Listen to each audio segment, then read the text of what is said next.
Alright guys, I'm back. Get these containers at your craft store, Walmart, Target. You can get them at Dollar Tree. Small little containers like this, like little pill boxes and everything, to keep your buttons, your beads and everything organized. See, all that thrown like that, it's unnecessary. You can get little organizers like this to put everything in its place. When you need a button or you need a bead to sew or put back on your clothes that you're missing, you'll find it.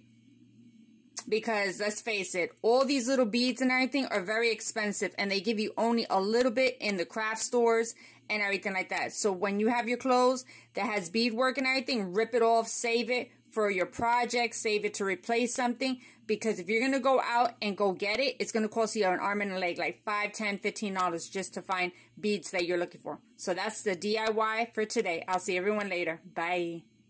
Follow TikTok and follow YouTube. Bye everyone.